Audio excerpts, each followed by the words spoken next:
The sun is dropping behind the tree line. You don't recognize any of the trees around you anymore. Your legs are tired, your throat is dry, and somewhere in the last hour, without noticing exactly when, you stopped knowing which direction camp is. No phone, no compass, no trail markers. Just you, the forest, and a sinking realization that you are, in every sense of the word, lost. For nearly the entire span of human history, this wasn't a rare nightmare. It was a real, constant risk. Every single time someone left camp to hunt, gather, or explore, and the methods ancient humans developed to prevent it and to survive it when it happened anyway are far more sophisticated than most people realize. By the end of this video, you'll understand exactly how humans found their way home for tens of thousands of years. With absolutely no technology at all, the first thing to understand is that ancient humans almost never left camp without already building a mental map. Long before anyone drew an actual map on paper, humans relied on something researchers call cognitive mapping, an internal, memorized layout of the landscape, built through repetition and careful observation.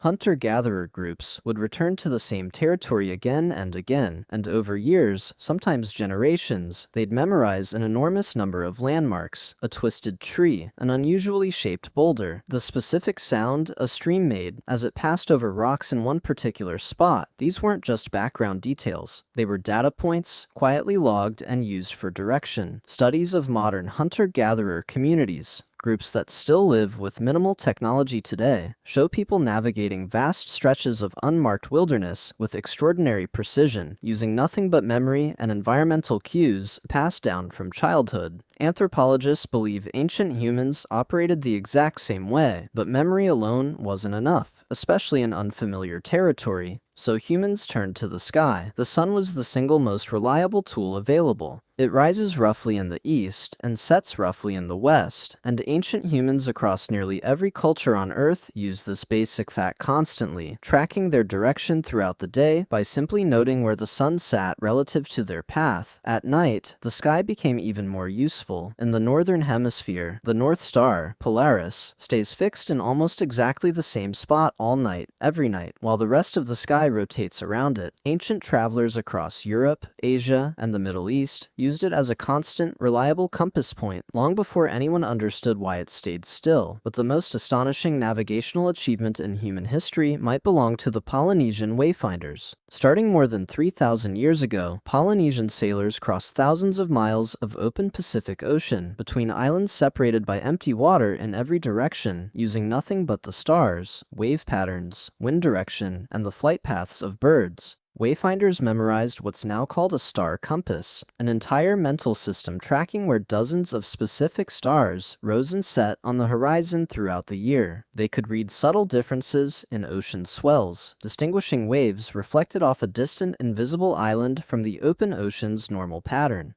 Some could reportedly detect the presence of land over the horizon simply by watching cloud formations, since clouds often gather differently above islands. This wasn't guesswork. It was a complete generational science, refined over centuries, that allowed people to settle islands across an ocean covering roughly 1/3 of the Earth's surface, with zero instruments of any kind. Far to the north, Norse sailors faced a different problem entirely: near constant cloud cover across much of the North Atlantic, which made sun and star navigation unreliable for days at a time. According to some historical accounts, and supported by archaeological finds of a strange crystal aboard Viking-era shipwrecks, sailors may have used what's now called a sunstone, a crystal that polarizes light, allowing a navigator to locate the sun's position even through thick cloud cover by holding the stone up and watching how light passed through it. Whether this was in widespread use or a more specialized technique is still debated by historians, but the underlying problem it was solving is universal. When the obvious signs disappear,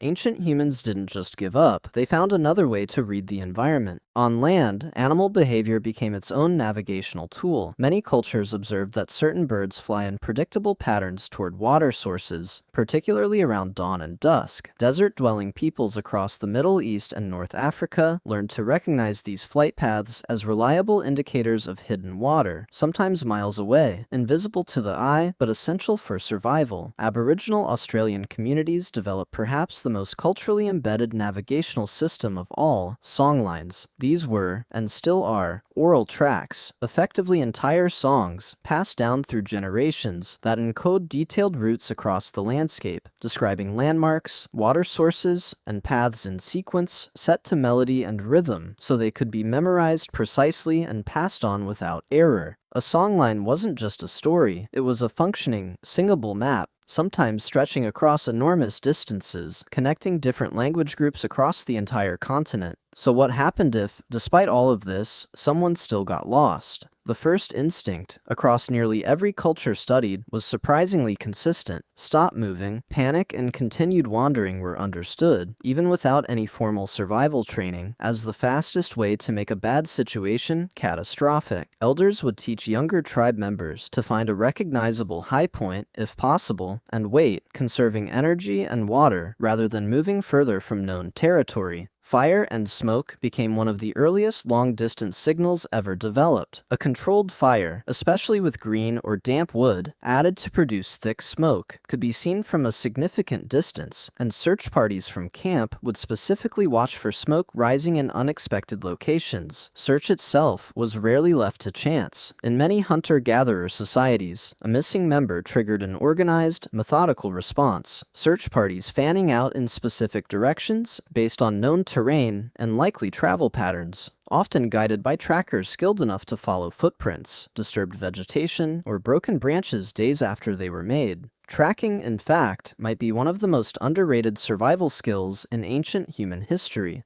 Skilled trackers could determine not just that a person had passed through an area, but roughly how long ago, how fast they were moving, and in some documented cases among certain hunter-gatherer groups, even identify an individual specifically by the characteristics of their footprint alone. By the time we reach more settled, connected civilizations, some of these individual survival skills started becoming shared, standardized knowledge. The Chinese are credited with the earliest known magnetic compass, developed over 2,000 years ago, originally used for divination, and later adapted for actual navigation by the 11th century. For the first time in human history, direction didn't require reading the sky, memorizing landmarks, or years of trained observation. It required a small piece of magnetized metal. It's easy to look at a compass, or a phone with GPS, as a small convenience, but it represents the endpoint of an extraordinary chain of human problem-solving. Star maps memorized across entire lifetimes, songs that doubled as maps, waves read like sentences, and elders who understood that the smartest thing a lost person could do was sometimes simply to stop, breathe, and wait to be found. So the next time your phone tells you exactly where you are and exactly how to get home, remember what that same task used to require. A lifetime of memorized landmarks, a crystal held up to a cloudy sky, a song passed down for generations, or a tracker reading a single footprint pressed into the dirt 3 days ago. If this made you think twice about something you take for granted, that's the whole point of this channel. Subscribe if you want more of these, and let me know in the comments, could you have found your way home using nothing but the sky?